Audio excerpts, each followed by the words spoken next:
made a one-pot bowl. We are back on MorningLine. She was just telling me about some of the tasty things she made over the holidays. I was Allison Fields, our veterinarian. It's good to have her on. She was wondering what the proper name is of a type of cow. Yeah. It's an Oreo cow? Rick's going to look it up for us. Gosh, it was just in my head. Galloway. A Galloway, yes. Rick I love Galloways. Galloway cows, so they're white in the middle and... They look like an Oreo cookie. They're black on their butts are black, their heads are black, and like their shoulders, and then their middle, they have like it's a belted Galloway. That's what it's called. Galloway. Looks like they have a white belt on. That's interesting. And all of them look that way. All of them look that way. They're so cute. Now, you do not treat large animals. We should say that. I didn't. I mean, I had to in vet school, and when I graduated and took my boards, I was good for large animal. But it's been 20 years. It's been 20 years. I've slept a lot since then. Yeah, you have. So all of my large animal knowledge is kind of trickled. Some of it comes back randomly, like, I don't know, some pig parasite popped in my head the other day, and I spit it out, and everybody at work was like, oh, yeah. It's buried in there somewhere. It's buried in there somewhere. All right, well, we have a couple calls for you. Let's get it started. We'll start off with Ann. Ann, good morning. Hi, Ann. Good morning. First, I have to give a shout out to Value Vet on Gallatin Road and the emergency vets on Cisco Drive. December 29th, my daughter had a movie release here in Nashville that was the end of a 5-year project, and she was on the biggest high she had ever been on, and I was responsible for her 15-year-old service Chihuahua. And I could tell from my nurse experience that something was desperately wrong and did not want to bring her high to a crashing halt. The next morning, the emergency vet on Cisco saved her Chihuahua's life when it was determined she was in congestive heart failure. Wow. I'm still taking care of her dog, and she's back in New York. But for 6 months, I've been back and forth taking care of Tiki while Jessica was releasing her movie. And Tiki had what we thought had been dry skin and a flea problem. And since I've had her this last 2 weeks, I've noticed that the itching and the scratching and the lack of fleas that the vet had never been able to find is gone. I'm wondering, was this due to kidney function? I've never had dogs. We've had birds, fish, cats. But the nurse in me is wondering, was this due to kidney function? We're not sure how long this heart problem had been going on, and I've just been back and forth to the vet with the dog since she's been sick, but her kidney function was decreased and it's now increased. So do I need to let my daughter know to really get this checked when we meet up? The dog can't fly yet.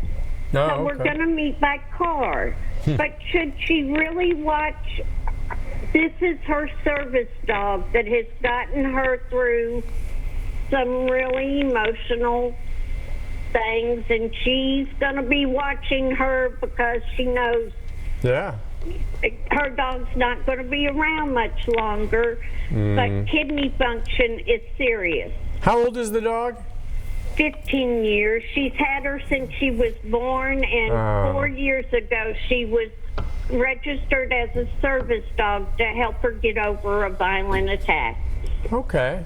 What do you think, Allison? Well, I think it's really hard to know what the kidney values were. If it was due to dehydration, usually kidney values aren't affected by congestive heart failure, but we could have been dehydrated because the congestive heart failure made us feel bad, so we weren't drinking, which could have elevated the kidney values.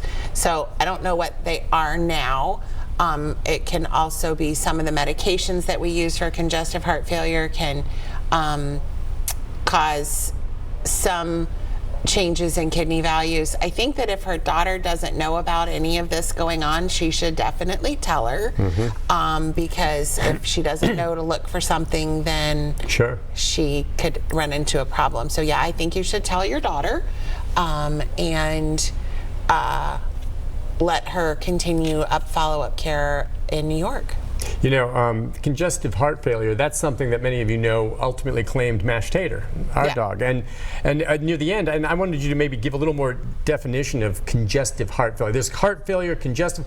I do know with her, she started getting fluid buildup also. Which is congestive. So when you have a cold, you're congested. That's why. So your lungs are congested with fluid. That's why it's called congestive heart failure. So is that curable, or is that usually meaning the end of the road? Okay, yeah, it was manageable for Tater for quite some time, but because of her old age, eventually it just... Well, you can't really ever fix the heart's problem. You can help the heart. So if the heart isn't working properly for whichever reason, and there's a lot of different reasons, let's say the muscles aren't contracting as appropriately as they should, or as strongly as they should, you can give some medicine to help the heart do its job a little better, but you can't really fix the problem. You can only help it along. So unfortunately, we can only help it along for so long. And then we can give medicines to help get the fluid out of the chest, and you know, we can give medicines to combat all of the symptoms and help a little bit, but we can't reverse the process. Yeah, and eventually with age it will. Yes. Okay, let's go next to Charles. Charles, good morning. Hi, Charles. Hey, I have a young 3-year-old cat, and she seems happy with dry food, but my mom has an 11-year-old male Chinese, and she gives him wet food 3 times a day. And when he gets impatient eating the food, I ask my mom, why don't you just keep out a bowl of dry food for him to eat when he wants?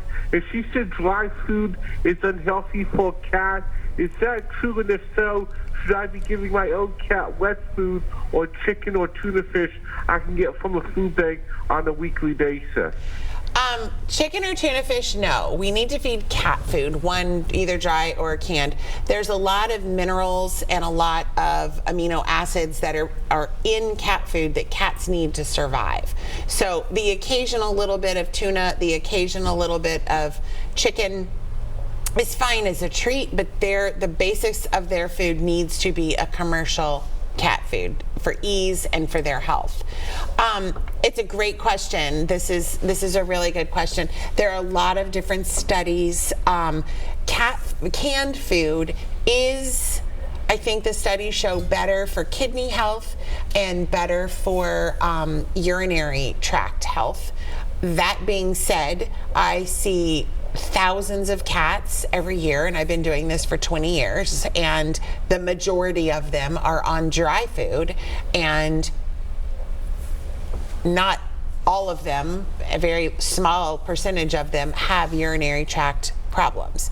So my cats eat dry food. So it's a convenience thing. You know, if at some point in time my cats developed a problem that they needed to be on wet food, yes, we would make that switch. It is true what you're saying. Cats learn very quickly what time it is, and cats then become a little preemptive. So if you feed them at 9 o'clock in the morning, in a year you're going to be feeding them at 8:15, and a year later you're going to be feeding them at 7:30, and 10 years later you're getting up at 3:30 in the morning to feed the cat because he's batting your head while you're sleeping. So it is true. I mean, they are so good about it. And so I think that both of you are right. I don't think that dry food is bad. I think that canned food in certain situations is much better, but I don't think that dry food is a problem overall. It is definitely more convenient. It is much easier than getting woken up every morning by your cat to feed them. Can you do a blend? Yeah, maybe, you know, do you want to mix it or something? You can mix it. And typically your dry food is a little bit more economical, so I don't think you're doing anything wrong. And less smelly. Yeah, less smelly. I don't think your mom's doing anything wrong. So I think both of you are right. And I think that, you know, at some point in time, if the vet says your cat needs to be on a canned diet, then you can do that. But for now, I think you're probably doing just fine. Awesome. Listen, we'll take a break. When we come back, phone lines open, 737-7587. First show of 2020 live on Morning Line. Allison Fields with us, veterinarian. If you have a question, comment, want to call and say hi, we'll talk to you. We'll be back with more right after this.